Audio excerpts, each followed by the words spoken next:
Hello, I'm Sally4th, and I've been employed by the Phoenix Team Gaming Community YouTube channel. Today, I'm going to bring you a review of the TF2's pyro weapon, the Backburner.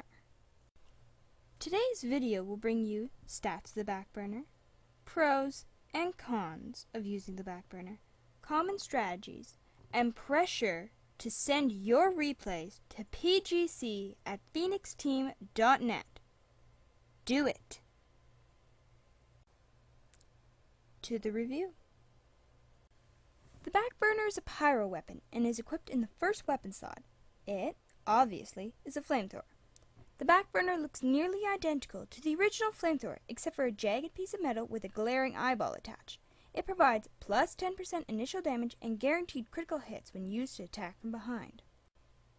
While not providing random critical hits, the Backburner is a little bit more powerful than the basic flamethrower, especially if you can use the critical hits it provides to your advantage.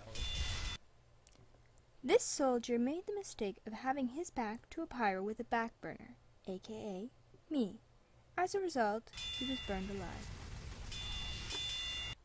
However, the critical hits will only work if your enemy's back is to you, which means if they are intelligent enough to turn around, your critical hits will be non-existent unless you can keep pace as they spin and shoot. There are two downsides to using the Backburner. One is air blast costs. Air blasts, if used correctly, are extremely useful. They can be used to put out a teammate who's on fire and push away enemies and sticky bombs. One air blast achieved by clicking the right mouse button will cost you 50 ammo. As your ammo limit is set to 200, this means you can only do 4 air blasts with your original ammo amount.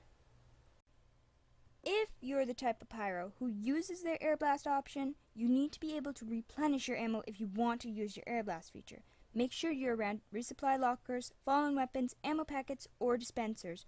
Or before using the feature, make sure you're actually effective at air blasting. You could employ a strategy of rarely using your air blast option. This in itself is tricky when you're a pyro, as air blasting your enemies, projectiles, or your enemies themselves away could save your life. As well, as mentioned earlier, air blasting a teammate could save their life if they're on fire and their health is low. Frankly, air blasting your teammate is a good idea, since they'll probably remember that you saved their life when you're being chased by a heavy.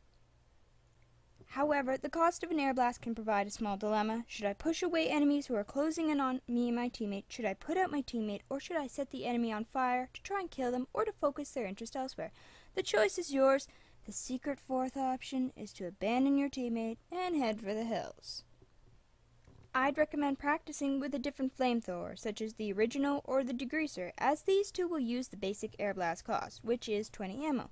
Practicing with these will help you make your air blast count. The other flamethrower, the Phlogistinator, has no air blast option.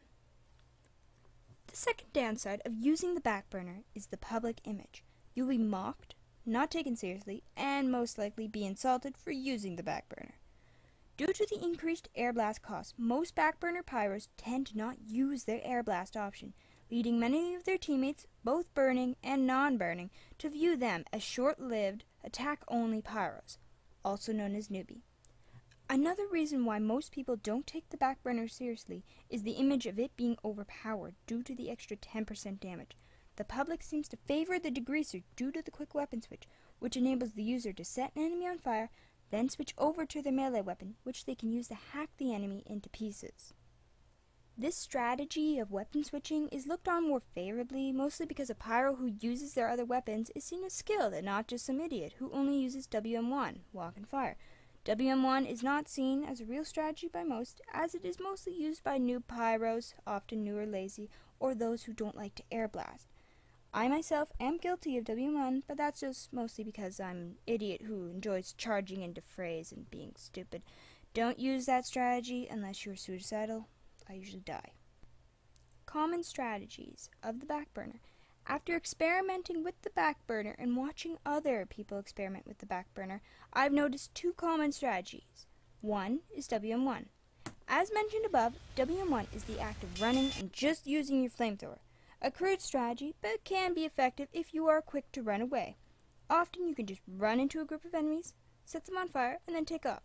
This can be helpful, but it's not the best way to play. In doing this, you'll set the enemy on fire and allow the afterburn to lower their health.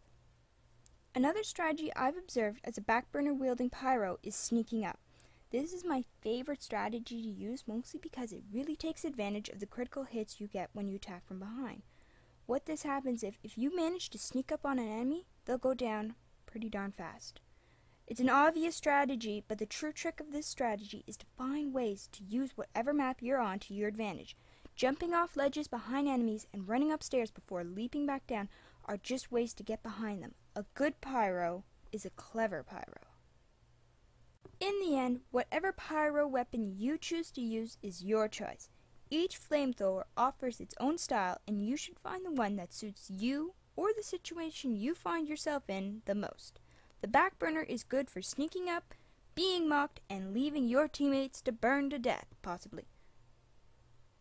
Remember to subscribe, comment, like, and send your replays to pgc@phoenixteam.net. And go burn some people.